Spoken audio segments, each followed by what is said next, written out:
तो देखिए बेटे, अब हम बात करते हैं पैकिंग एफिशिएंसी की। पैकिंग एफिशिएंसी, जैसा कि आपको पता है, what is packing efficiency? The percentage of total space filled by the particles.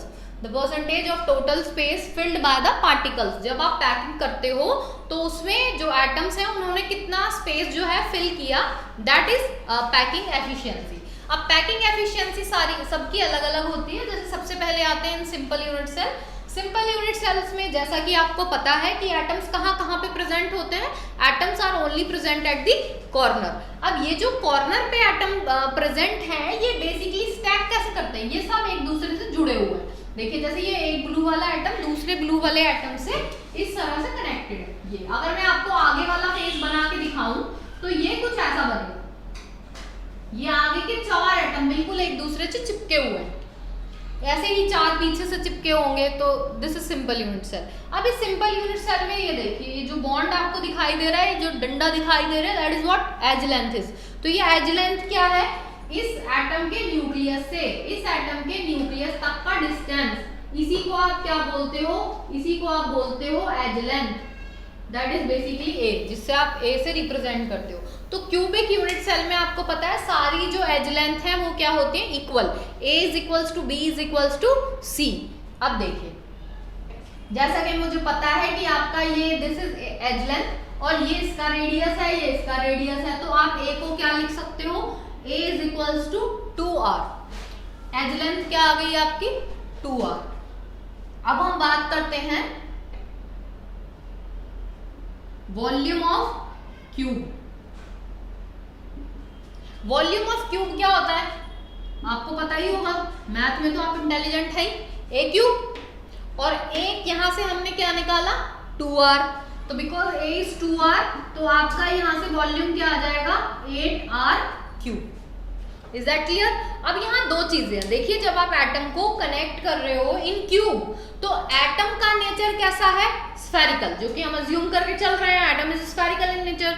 तो एटम जो है वो स्फेयर है और उसको कनेक्ट किया जा रहा है इन क्यूब।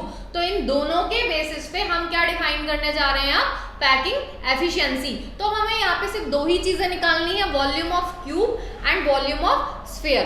तो जो आपकी पैकिंग एफिशिएंसी है उसको निकालने के लिए वॉल्यूम ऑफ क्यूब तो हमारा निकल ही गया। अब हम निकालते हैं volume of sphere. Volume of sphere आपका क्या होता है? 4/3 पाई r क्यूब। अब आप देखो, आपको अब एक चीज बहुत ध्यान से सुनना। सिंपल यूनिट सेल में जैसा कि आपको पता है एटम कहाँ है? सिर्फ कॉर्नर पे। लेकिन क्या ये 8 के 8 एटम इस यूनिट सेल में हैं? नहीं है। What is the effectiveness of atom in simple unit cell? Simple unit cell में इफेक्टिव एटम कितने होते हैं? कितने होते हैं? सिर्फ एक है तो 8, लेकिन हर एक एटम का कंट्रीब्यूशन कितना है? 1/8। So total number of effective atom is 1। तो वॉल्यूम ऑफ स्फीयर, स्फीयर क्या है यहाँ पर? एटम ही तो है। और इस पूरे यूनिट सेल में आपके पास स्फीयर कितने हैं? सिर्फ एक। तो अब यहाँ जो पैकिंग एफिशिएंसी हमें निकालनी है, तो वो पैकिंग एफिशिएंसी के लिए हम एक फॉर्मूला लगाएंगे। Packing efficiency is equals to volume of sphere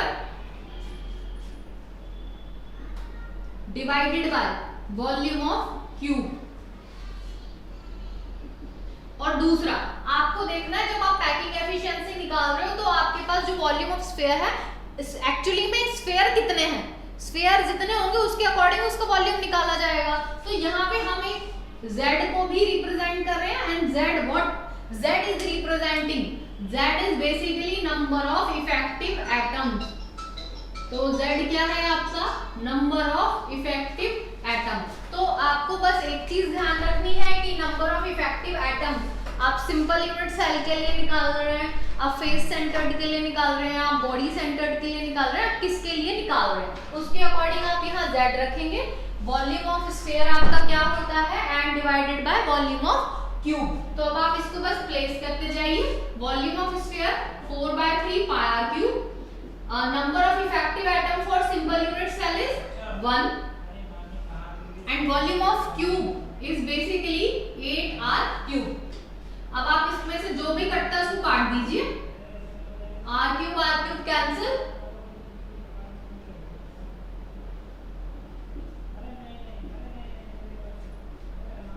तो ये आ जाएगा pi by 6। And what is your packing efficiency? This is basically 0.524 और आपकी जो परसेंटेज एफिशिएंसी आएगी that is 52.4%। Is that clear?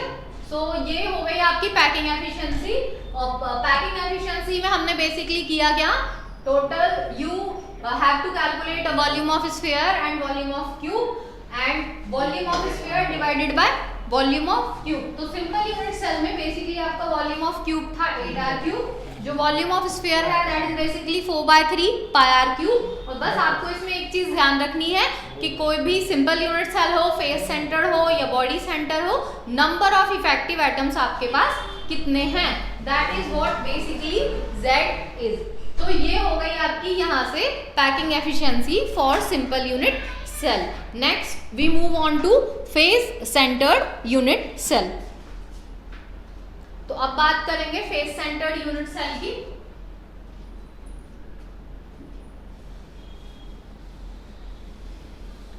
देखिए फेस सेंटर्ड यूनिट सेल में बस थोड़ा ही फर्क होता है।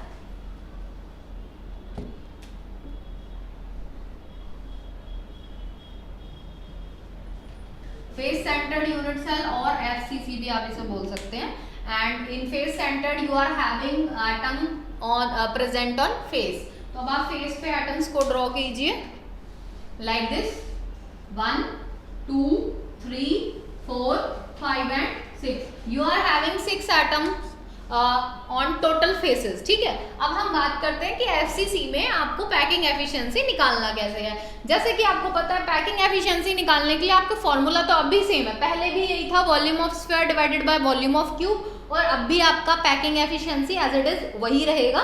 लेकिन यहाँ पे कुछ चीजें चेंज हो जाएंगी कि जैसे आपका जो वॉल्यूम ऑफ स्फीयर है और z के एटम्स हैं, वॉल्यूम ऑफ क्यूब है, ये यहाँ पे चेंज होने वाला है। अब आप देखिए मैं यहाँ पे सिर्फ एक ही पर्टिकुलर फेस को लूंगी, जैसे कि मैंने एक फेस ले लिया लाइक दिस, क्योंकि अब यहाँ पे ये आज फ्रंटल फेस है और इस फ्रंटल फेस के बीच में एक एटम प्लेस है, तो ये चारों एटम एक दूसरे को स्टैक ना करके ये चारों के चारों एटम अपने फेस सेंटर्ड एटम से कनेक्ट होंगे। अब हम इनको कनेक्ट करते हैं लाइक दिस, इस तरह से आप इसको कनेक्ट कर सकते हैं। A B C मान लो आप इसे, ठीक है। अब अगर मैं AB को निकालूं तो AB में जैसा कि आपको पता है कि A और B और ये जो फेस सेंटर्ड एटम है तीनों एक दूसरे को स्टैक कर रहे हैं, तो AB में अगर हम निकालें तो इसका रेडियस R, इसका भी R और इसका मिला के आ जाएगा 2R, because all atoms are present over here is identical in nature. तो सबकी शेप वगैरह सब कुछ सेम है, तो सबका रेडियस भी सेम ही होगा। तो यहाँ पे हम बोल सकते हैं कि AB कितना आया, AB comes out to be 4R। अब AB तो हो गया 4R, एक तरीका हो गया ये, क्योंकि चारों ने स्टैक किया तो मैंने सिंपल निकाल लिया 2R R R एंड कुल मिला के हो गया आपका 4R। अब हम बात करते हैं कि अगर मैं इसको पाइथागोरस थ्योरम से निकालूं तो according to Pythagoras theorem in triangle ABC, तो ABC में अगर मुझे AB निकालना है AB square is equals to BC square plus AC square. अब यहाँ पे आपको पता है कि क्यूब में सबकी जो एज लेंथ है वो इक्वल होती है, तो ये भी A हो गया आपका, ये भी A हो गया, तो BC आपका क्या है A स्क्वायर, AC भी क्या है A स्क्वायर और AB निकालना है अब आपको। तो ये यहाँ से आपका क्या निकल के आएगा A स्क्वायर 2A स्क्वायर और फाइनली रूट में क्या आ जाएगा A अंडर द रूट 2। तो अब यहाँ से आपकी AB के दो वैल्यूज आ गई। अब आप ध्यान से समझ रहे हो या नहीं समझ रहे, बहुत ध्यान से आपको देखना है जो भी मैं निकाल रही हूँ। फेस सेंटर्ड यूनिट सेल में हमारे पास हर फेस पे एक एटम होता है, कॉर्नर्स पे 8 एटम होते हैं, और मैंने इसमें से एक पर्टिकुलर फेस को ले लिया है यहाँ पे, जिसमें फेस सेंटर्ड से दो कॉर्नर एटम जस्ट स्टैक कर रहे हैं, और सिंपल क्यूब के अंदर आपको पता है सब एज लेंथ जो है वो सेम होती है, इसलिए ये भी है ये भी है। और ये जो बीच का आप बोल सकते हो बॉडी डायगोनल जो है इसमें AB क्या है 4R, अगर आप रेडियस के अकॉर्डिंग निकालते हो तो और अगर मैं इसी को पाइथागोरस थ्योरम से निकालती हूँ तो it's come out to be a√2। So comparing 1 and 2 आपका क्या आ जाएगा, कंपेयरिंग 1 and 2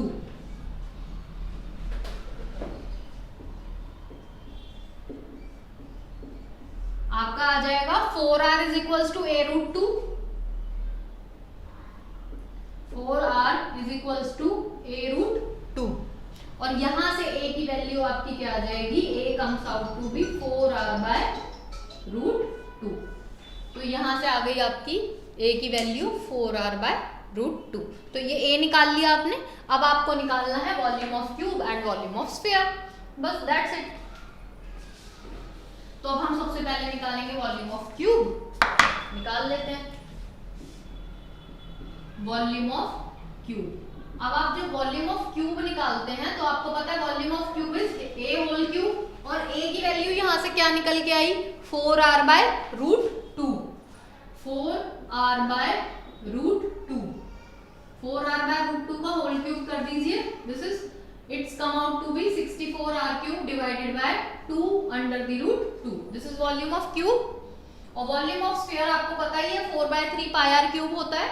और जैसा कि आपको पता है फेस सेंटर्ड में नंबर ऑफ इफेक्टिव एटम्स कितने हैं, कॉर्नर्स के अकॉर्डिंग कंट्रीब्यूशन जब आप निकालते हो तो 1/8 × 8 it's come out to be 1।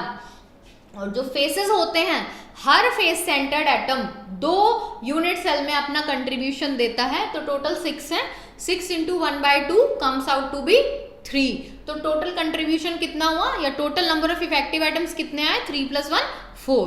तो Z आपका कितना है यहाँ पे, Z इज 4। बस अब आपको इस फॉर्मूले में प्लेस करना है। तो पैकिंग एफिशिएंसी निकालने के लिए volume of sphere is 4/3 πr³, Z आपका आ चुका है 4 और आपका जो वॉल्यूम ऑफ क्यूब है it is 64r³ divided by 2 √2। तो जब आप इस पूरे को सॉल्व करेंगे ये आएगा आपका 0.74 and it's comes out to be 74%। Is that clear? तो पैकिंग एफिशिएंसी निकालने के लिए बस आपको एक ही चीज ध्यान रखनी है, पैकिंग एफिशिएंसी में हम देखते हैं कि वॉल्यूम ऑफ स्फीयर कितना है, वॉल्यूम ऑफ क्यूब कितना है, नंबर ऑफ इफेक्टिव एटम्स आपके पास कितने अवेलेबल है, ये फॉर्मूला पुट करो and easily you able to calculate the packing efficiency. तो इट इज सो इजी।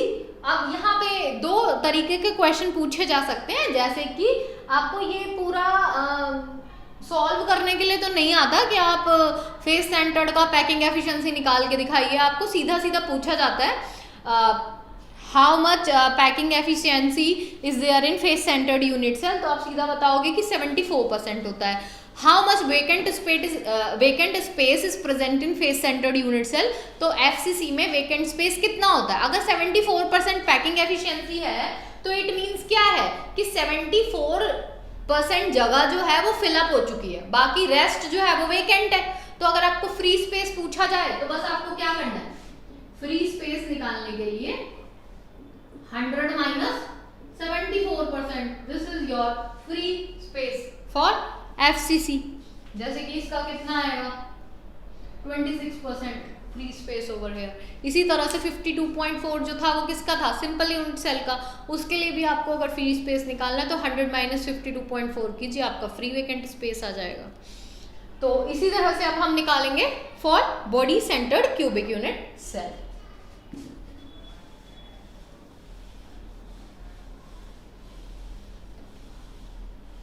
बेटे ध्यान से समझते जाओ, समझोगे तो सीखोगे, नहीं समझोगे तो नहीं सीखोगे।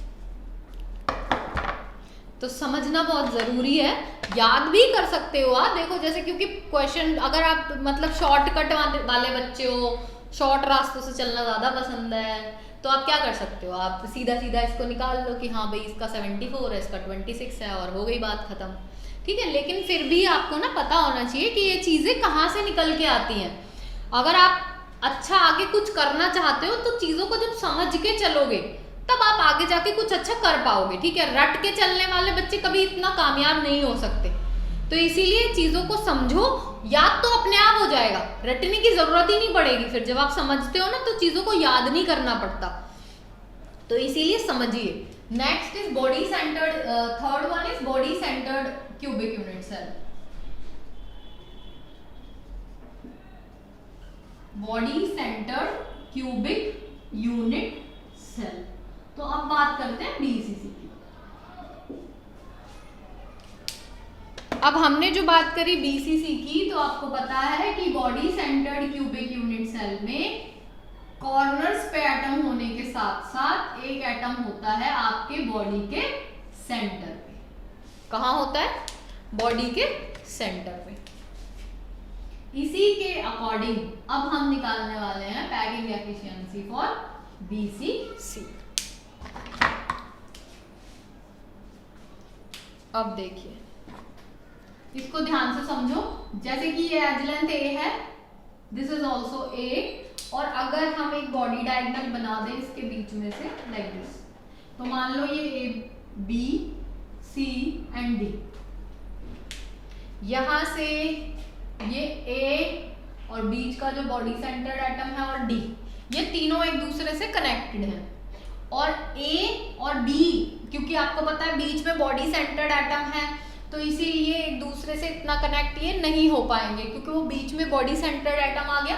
तो जब आप ए बी को निकालने जाओगे तो ए बी आपको पता है ये a square according to Pythagoras theorem निकाल लो इन ट्राइंगल ए बी सी।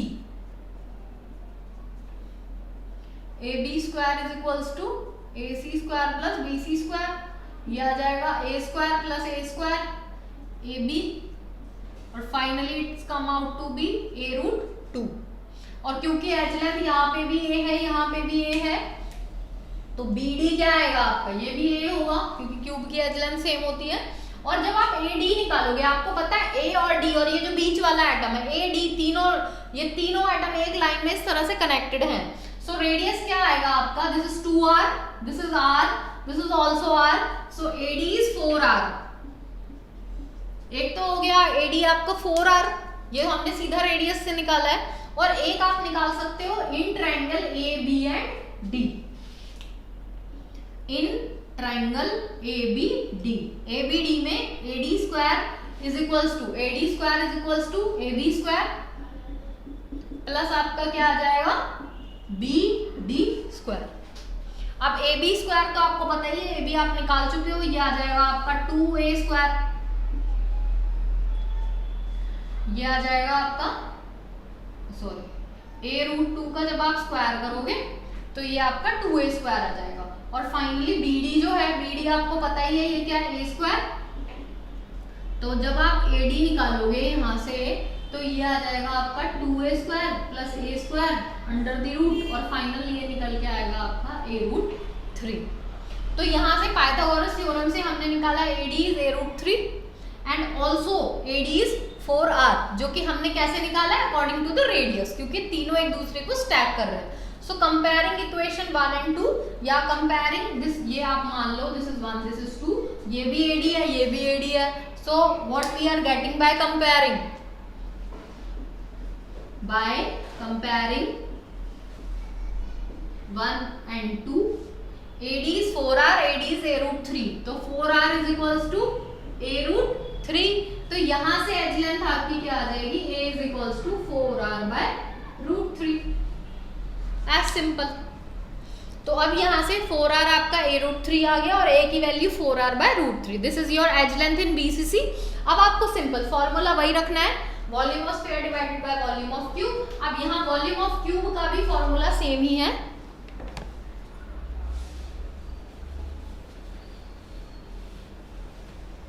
देखिए वॉल्यूम ऑफ क्यूब का फॉर्मूला सेम है, a क्यूब, और a आपका क्या निकल के आया? 4r by root 3, 4r by root 3, इसका क्यूब कर दीजिए, it is 64r cube divided by 3 root 3 आ जाएगा आपका volume of cube.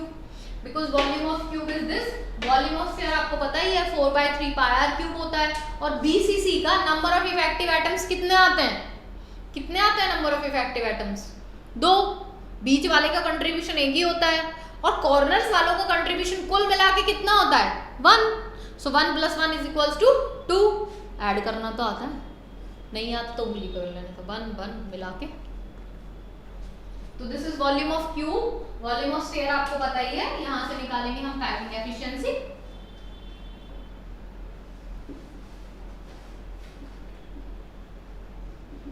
Volume of sphere is 4/3 pi r cube. Number of effective atom in BCC is 2 divided by volume of cube कितना आएगा आपका 64 r cube divided by 3√3.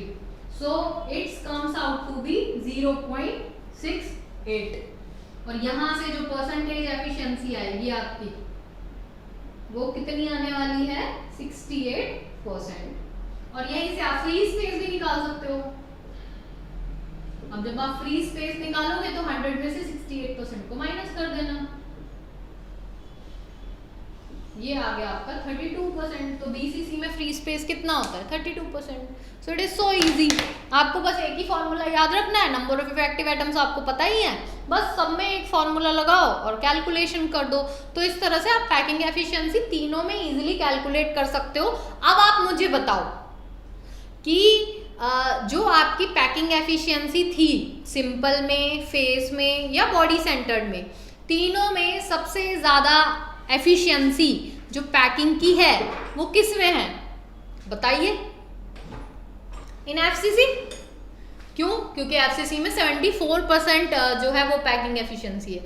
BCC में कितना है 68 और सिंपल में कितना है 52.4. तो इसीलिए हम कोशिश करेंगे कि पैकिंग किस में हो फेस सेंटर्ड में, क्योंकि वहां ज्यादा से ज्यादा स्पेस फिल होता है और बहुत कम स्पेस जो है वो वेकेंट रहता है. उसके बाद आता है body and last but not least is simple.